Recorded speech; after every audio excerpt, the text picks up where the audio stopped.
Los ferrocarriles son indudablemente un símbolo del progreso, y en nuestra tierra no fue diferente. El 17 de noviembre de 1923 llega por primera vez a la zona, y ese día la alegría se hizo presente en todo el pueblo. Cosa que la plaza era linda por cuando empezaba a venir la gente a las 9 de la mañana, así, con los vagones, llena de gente, íbamos a recibir a la que venía. Después la que se iba, que sería a las 6 de la tarde, a las 7, bueno, vamos que se va el tren. Y los autos también nos seguían al tren y todos acompañando otras. De la alegría de los que iban, de los que estaban, los que saludaban. Por ejemplo, yo esperaba a mi nona que venía de Córdoba. Todos los años venía la nona. Nosotros la esperábamos nada más que para que nos traigan el tren. La nona nos traía en el tren. Llegaba en el tren, llegábamos ahí donde está la comisaría, esa era la estación del ferrocarril, ¿sí? Esa casa. Entonces, y el tren era tanta la cantidad de vagones que traía días de mucho calor, 22 vagones, era todo un logro.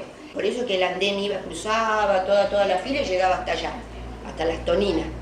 Cuando llegaba a la playa, bueno, en el momento que llegaba a la playa, paraba, así que los que venían en el último vagón, ya te digo, 20 vagones, caminata que como de 200 metros. El tren contaba con vagones de primera y segunda categoría. Primera, esas estaban revestidos con cuero y todo, y los de segunda eran las tablitas más sin revestimiento.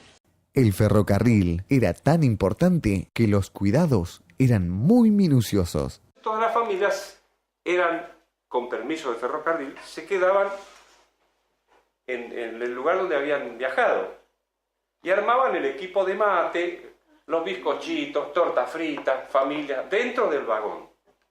Y lo que más me llamó la atención con los años, ¿no?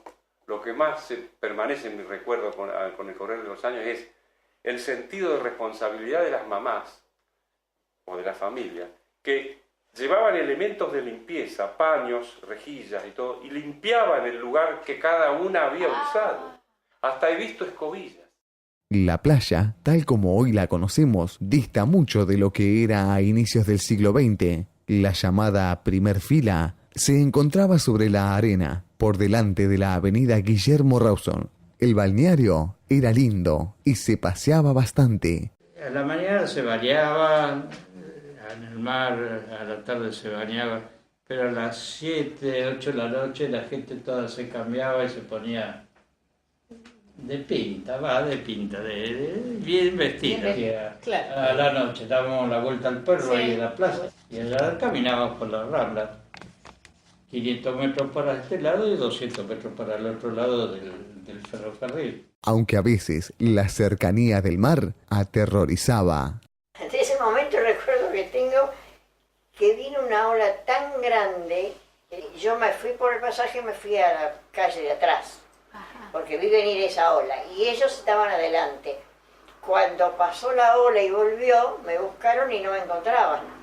Y ahí se desesperaron creyendo que la ola me había llevado.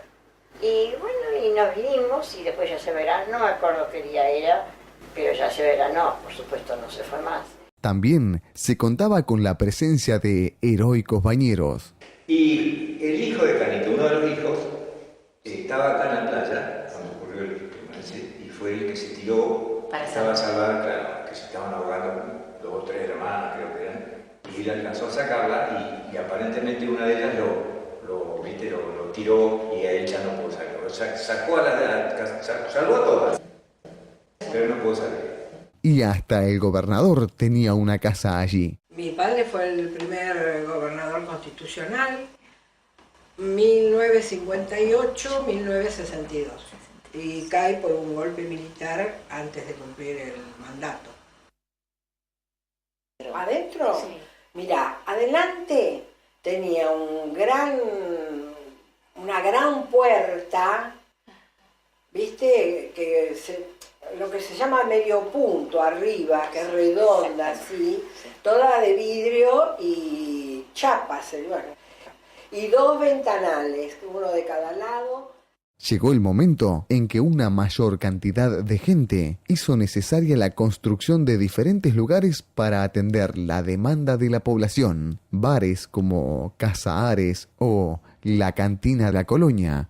Lo que yo he escuchado, ¿no?, hablar a mi abuela, a mi mamá sobre todo, que cuando estaba el tren, llegaba, ¿no?, el tren de la zona del valle con todas las familias, y ahí se armaban bailes, comían, alquilaba a mi abuela las mallas de lana en aquella época, y mi abuelo había plantado unos tamariscos que por años fueron los primeros y únicos tamariscos que había. Y bueno, entonces en ese lugar estaba la cantina. Uno de los bares más recordados fue el American Bar. El American Bar fue el bar de mi papá y de mi mamá. Allí arriba del techo, que era de chapa, tenía las chapas para adelante, para la galería, porque tenía la galería con los palitos esos. Y después era el negocio con el mostrador, y sería como esto. Habría 4 mesitas y ahí el mostrador y un sótano. Gente llegaba a Playa Unión con el tren y no había nada. Venía gente de Buenos Aires que venía a hacer trámites a la Casa de Gobierno, y entonces le decían, ¿dónde puedo ir? Le decía, vaya para Playa Unión. Y caminaban y venían desesperados, veían un bar, el único bar, y le decían, señora, yo no comí, yo necesito comer. Yo vengo de Buenos Aires y me dijeron que podía visitar porque mañana me vuelvo para Buenos Aires. Y entonces mamá le hacía una milanesa con papas fritas y huevos. Entonces tengo esos recuerdos tan maravillosos. Playa Unión siguió creciendo de forma sostenida. Luego, la llegada del agua corriente y la luz eléctrica. Con estas buenas noticias, cada vez más personas comenzaron a radicarse aquí. Aunque, a pesar de los progresos, la naturaleza siempre hace sentir su presencia. Bueno, de Playa tengo para contar cuando se cortó la ruta Puchero a Abelardo de la Vega. Trasladaba desde Rawson en las camionetas los tambores de nafta, los pasaban en la lancha de Nikanov hacia el puerto, y Prefectura los traía a mi casa, que teníamos un garage, y ahí Raúl despachaba nafta para policía, que eran los que tenían que cuidar las casas, porque la mayoría de la gente nos habíamos ido a Rawson, porque los chicos tenían que estudiar en Rawson. Entonces ellos venían a buscar el combustible a casa, y era policía, era el mini hospital, que en ese entonces funcionaba la ambulancia, y la gente que había quedado acá para poder trasladarse, porque cruzar a Rawson no se podía porque la ruta estaba cortada. Y en este momento estoy hablando del año 92, que fue el corte de ruta grande que hubo, por una crecida que cortó la ruta. Como la historia forma parte de nuestro lugar, es que queremos recordar a quienes comenzaron a construir un sueño en esta maravillosa conjunción de río y océano, aportando un granito de arena para hacer de Playa Unión un lugar donde se respete y valore a cada uno de los habitantes y a aquellas instituciones que dan identidad al balneario.